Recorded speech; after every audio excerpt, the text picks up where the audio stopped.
5 morts et des dégâts matériels, bilan provisoire de l'explosion du camion-citerne qui s'est déclenché ce mardi près du rond-point Gaba. Le véhicule provenait du Congo central, détail dans ce journal. Exeta 2023, les résultats seront connus ce 18 août et seront précédés d'une séance de délibération le 16 du même mois, annonce faite par le ministre de l'EPST. Au Niger, un sommet extraordinaire envisagé à Abuja au Nigeria après l'échec de l'ultimatum lancé pour intervenir militairement. Le nouveau régime en place ne fléchit pas aux menaces de différentes organisations panafricaines et internationales. Vous êtes nombreux à nous suivre et vous faites bien. Très heureuse de vous retrouver pour vous informer. L'actualité reste marquée par l'explosion du camion-citerne déclenché ce mardi près du rond-point Gaba à Kinshasa, précisément au croisement des avenues Parc Virunga et Bypass. Le bilan provisoire fait état de 5 morts et d'énormes dégâts matériels. D'après les témoignages recueillis sur place, le véhicule provenait du Congo central. Plus de précisions avec Héritier Ntambwa. Ce véhicule transportait le mazout en provenance de Mwanda dans la province du Congo central. Dépourvu de frein, il a fini sa course sur un poteau électrique, chose qui a provoqué l'explosion d'après les témoignages recueillis sur place. L'incendie s'est déclenché vers 3 h du matin de ce mardi, précisément au quartier Rigini dans la commune de Lemba. Je suis membre de l'équipage du véhicule. Nous sommes venus de Mwanda avec du mazout pour servir un client ici à Kinshasa. Déjà à l'entrée de la ville, nous avons constaté une panne de freins qui nous a sérieusement compliqué juste au niveau de Matadi Kibala. Malgré cela, nous nous sommes efforcés d'atteindre notre destination. Malheureusement, nous n'avons pas pu et cela conduit à ces drames. Les chauffeurs n'étaient plus là à l'heure de l'accident. Le gérant fait partie de ceux qui sont transférés vers Mamaemo. Tôt matin, le vice-gouverneur de Kinshasa, Gérard Moulumba, s'est rendu sur les lieux pour évaluer la situation. Le bilan actuel fait état de 5 morts, d'énormes dégâts matériels, plusieurs maisons commerciales et d'habitations consumées. Depuis les petites heures de ces mardis, tous les services étaient à l'œuvre pour éteindre le feu et évacuer les corps des victimes. Jusqu'à midi, le feu n'était pas encore totalement éteint, malgré toutes les tentatives.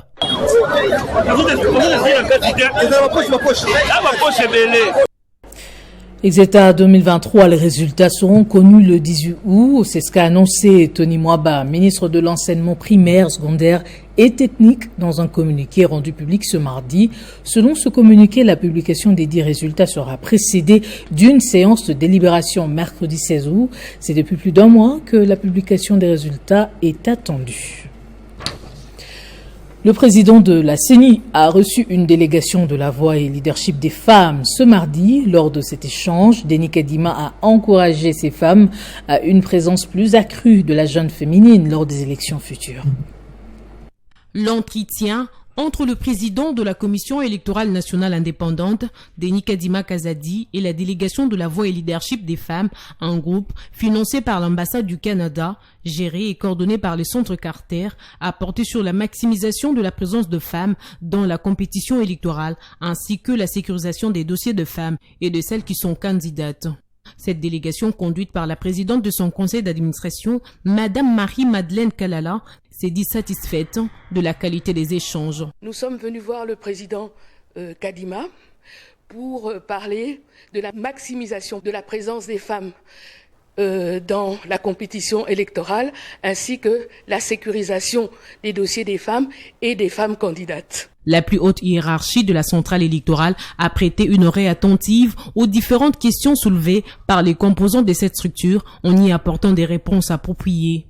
En tout cas, il a répondu positivement à toutes nos questions, notamment par rapport à la sécurisation des dossiers, qui ne dépend pas seulement de la CENI, mais également d'autres institutions de la République. Denis Kadima Kazadi, notamment sur les plans de la loi électorale, dans les partis politiques, ce qui constitue un avantage pour les formations politiques. La voix et le leadership des femmes vise à accroître la jouissance de droits fondamentaux des femmes et des filles et à faire progresser l'égalité entre les sexes en République démocratique du Congo. Exclusivité Télé 50, le porte-parole du gouvernement Patrick Mouyaya sera l'invité de Jean-Marie Kassamba ce mercredi à partir de 20h en direct. Un plateau qui abordera essentiellement l'organisation des 9e Jeux de la francophonie à Kinshasa.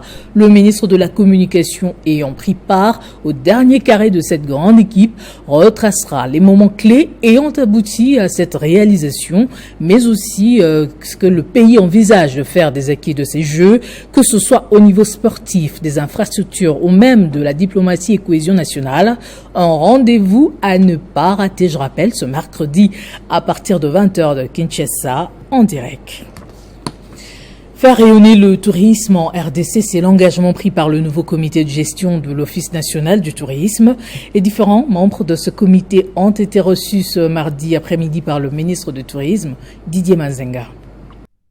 Après avoir pris part à la 66e conférence de la Commission africaine de l'Organisation mondiale du tourisme, le ministre du Tourisme, Maître Didier Mazenga Mukanzu, a regagné la capitale congolaise en provenance de l'île Maurice, où la République démocratique du Congo a gagné 2 postes clés et stratégiques au sein de l'OMT. Nous avions participé et présenté la candidature de la RDC au niveau du conseil exécutif de l'OMT. Donc 13 pays ont postulé. La République démocratique du Congo a gagné cette élection. Désormais, nous allons siéger au niveau du conseil exécutif de l'OMT. Et au même moment, j'ai présenté la candidature pour que la RDC puisse siéger comme au bureau, comme vice-président du conseil. Aussitôt rentré, le patron du tourisme en RDC a réuni le nouveau comité de gestion de l'Office national du tourisme avec à sa tête la PCA, Madame Mukubu Malika. Didier Mazenga Mukanzu a donné des orientations claires pour la bonne marche et le rayonnement du tourisme en RDC, conformément à la vision du chef de l'État Félix Tshisekedi qui prône le tourisme attractif. Nous allons travailler main dans la main pour faire décoller les choses, pour faire redorer l'image ternie en fait du tourisme de notre pays, la RDC. Mukubu Malika était accompagné de la DG de l'ONT, Jolie Yombo, du DGA, Paul Diakese, et du député national Dédé Mopassa, nommé récemment administrateur de l'ONT par ordonnance présidentielle. Prenons cette fois la mission officielle du gouverneur de la Mongala à Zongo dans le sud Ubangi. Objectif, inspecter les travaux de réhabilitation de la route nationale 6, participer à la réunion interprovinciale entre les 3 provinceurs du nord de l'Équateur. Au sortir de la réunion, César Limbaya se dit optimiste quant à l'aboutissement des échanges.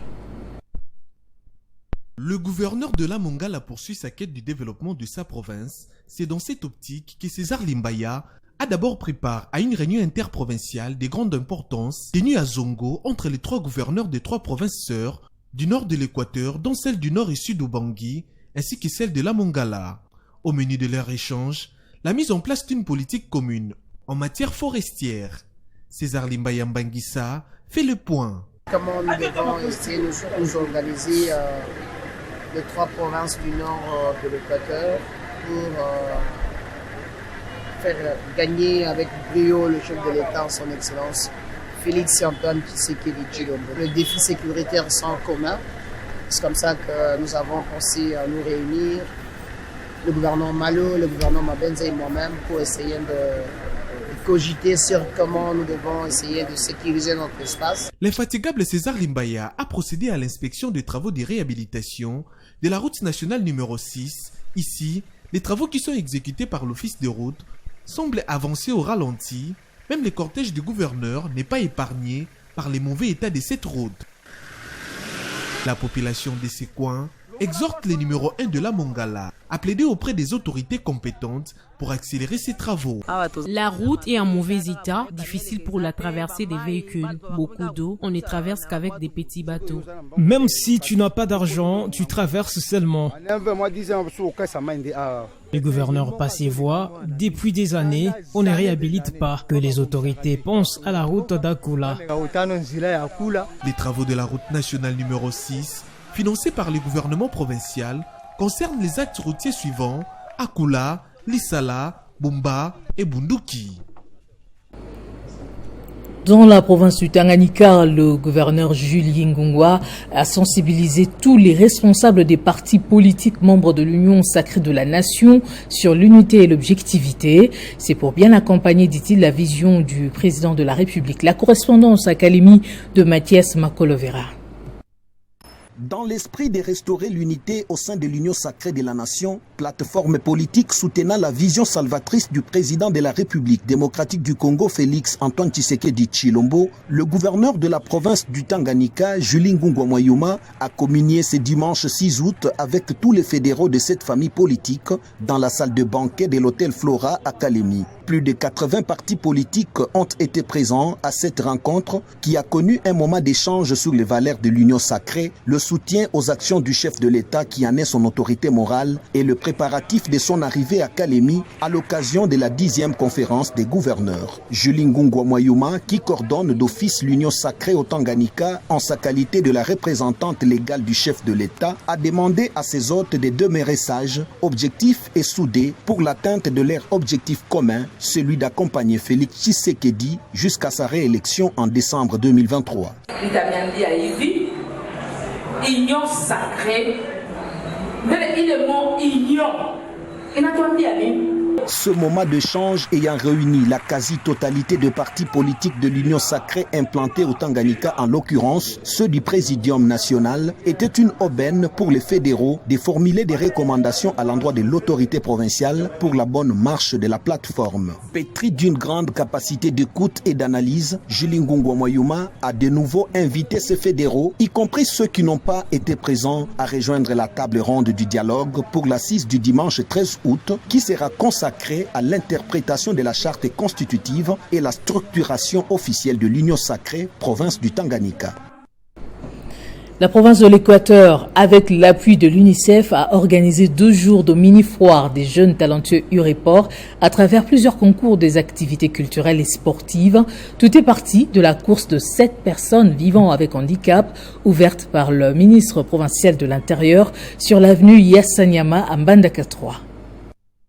Dans le cadre de la coopération RDC-UNICEF, la ville de Mbandaka a été mouvementée du 4 au 5 août par la mini-foire des jeunes talentueux Ureport. L'athlète numéro 3 a remporté et c'est un motif de joie pour cet événement riche en couleurs. Et là, on a maintenant dans l'Équateur. Alors, il y a même sentiment pour d'autres spectateurs.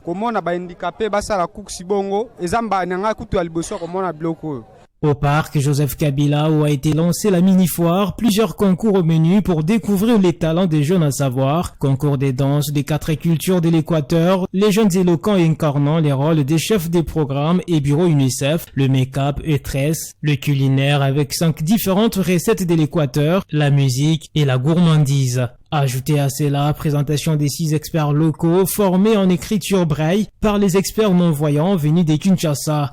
Nous savons qu'eux aussi, ils ont le droit au loisir, au droit à une éducation spécifique adaptée à leur situation afin de leur garantir un meilleur avenir au même titre que les autres enfants, comme cela recommande ou exige même la Convention relative aux droits de l'enfant. Les jeunes champions ont été couronnés et bénéficient chacun de son prix. Pendant 2 jours, hormis les activités précitées, les jeunes ont été sensibilisés sur les pratiques familiales essentielles, campagne carton rouge contre la polio et le Ureport. Jonathan Bialosuka-Wata poursuit son opération dite de quadrillage de la ville de Kinshasa à la veille des élections de décembre. L'autorité morale de l'ABG s'est rendue cette fois dans le district de Lukunga, commune après commune, pour expliquer sa vision de développement pour la capitale, mais aussi pour appeler le peuple à renouveler sa confiance à Félix Tshisekedi. Kinshasa n'a aucun secret pour Jonathan Bialosuka-Wata. Après avoir créé la sensation le mois dernier dans plusieurs quartiers du district de Tchangu, l'autorité morale de l'ABG poursuit son opération de quadrillage de la ville de Kinshasa à Lukunga. Ce week-end, il s'est d'abord fait accompagner de son épouse, Régine Kingunza-Wata, dans la commune de Kitambo, où on l'appelle naturellement fils maison, parce que maîtrisant toutes les réalités de la société. Ici, Jonathan Bialo-Sukawata a appelé à un soutien à Félix Tshisekedi pour décembre, mais aussi à élire le maximum d'élus ABG au niveau national et provincial pour donner au chef de l'État la majorité et au parti la gestion de la ville de Kinshasa. L'ABG, c'est un parti de masse, c'est un parti sur lequel le chef de l'État doit compter pour sa réélection pour la ville de Kinshasa. En même temps, nous travaillons pour le compte de l'ABG, de notre regroupement AB, qui compte avoir la majorité des députés nationaux à Kinshasa et la majorité des députés provinciaux aussi, puisque comme vous pouvez l'imaginer, l'ABG a le souhait de diriger la ville de Kinshasa après les élections de 2023. Ensuite, le couple s'est rendu à Mangafula, commune où Régine Kingunzawata est reconnue pour ses divers plaidoyers et actions sociales. Il était prévu un simple échange entre parents, mais une foule immense s'est massée pour écouter l'autorité morale, Jonathan Bialo-Sukawata, et dire toute leur gratitude à leur élu, Régine Kingunzawata. Une dame qui aide beaucoup les gens. À titre d'exemple, nous avions un problème d'électricité vers chez nous là-bas, dans le quartier Kimbondo. Et la maman nous a vraiment aidé en nous donnant un câble électrique de 100 mètres. Nous sommes très contents et nous voulons vraiment tout faire pour les soutenir afin qu'elle puisse réussir dans ce qu'elle est en train de faire. D'un district à un autre à Kinshasa, d'une province à une autre à travers le pays, Jonathan Bialo-Sukawata est en train de conquérir tous les espaces possibles, séduisant le peuple avec son projet de société ambitieux pour Kinshasa et pour le Congo, derrière Félix Tshisekedi. Et puis Nouvel Élan, parti cher, Adolphe Muzito vient d'inaugurer son siège social d'Uvira, deuxième ville de la province du Sud Kivu. Ce parti de l'opposition totalise à son actif 58 sièges acquis sur fonds propres, disséminés à travers la RDC. Sans l'ombre d'un doute, le Nouvel Élan, parti de l'opposition cher à Adolphe Muzito, est l'image de l'ANC de Nelson Mandela ici en République démocratique du Congo.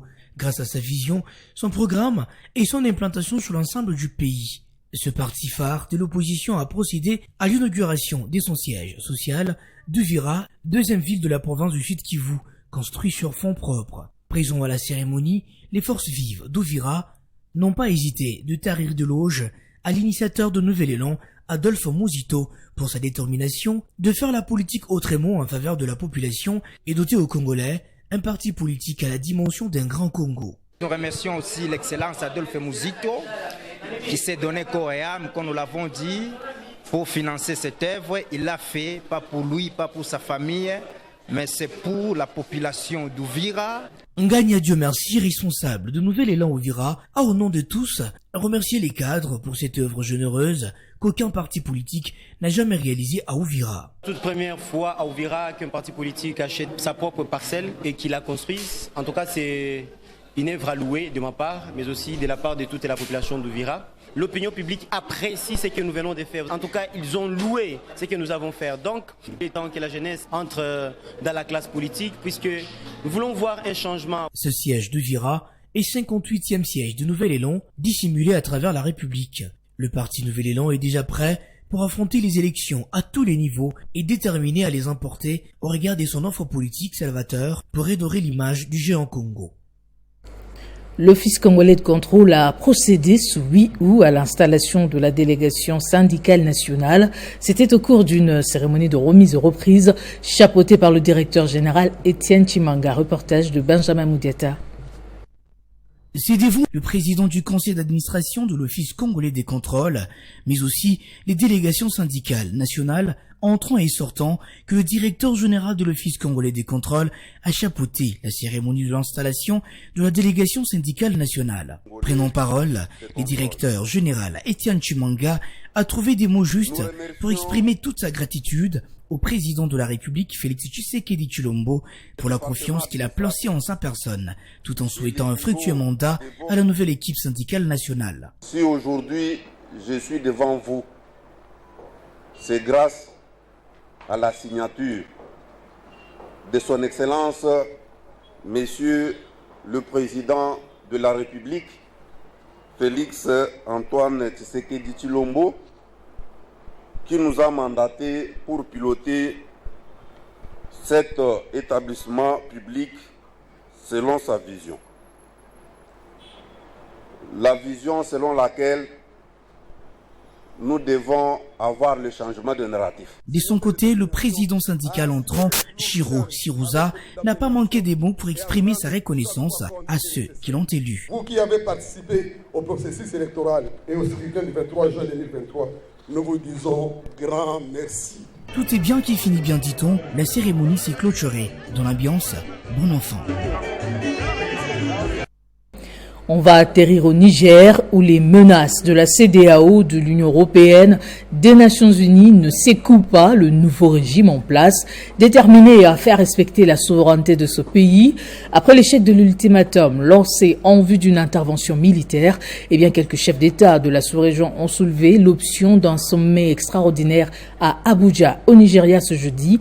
Il y sera évoqué la situation politique au Niger. Sollicitation d'un tête-à-tête rejeté son détour par les nouvelles autorités militaires nigériennes.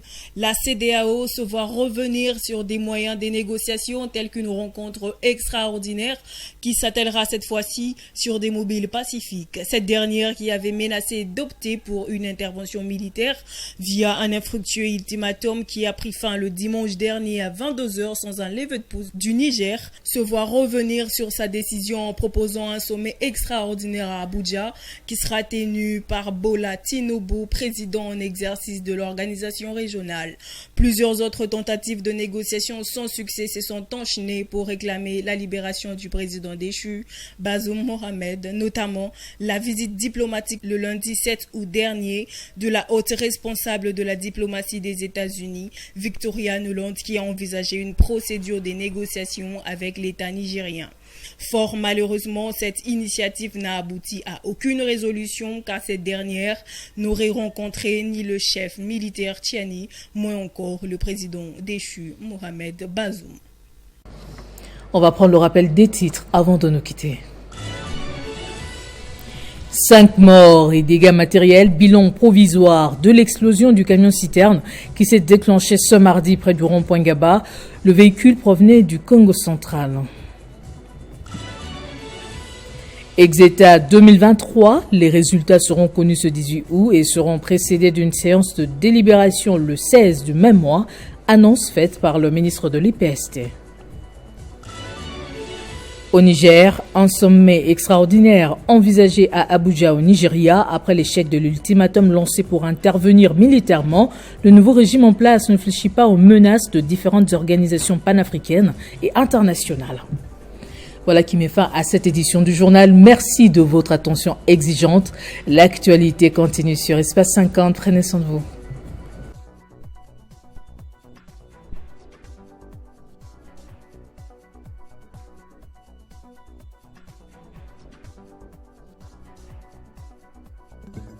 Retrouvez toute l'actualité en continu sur www.tele50.cd.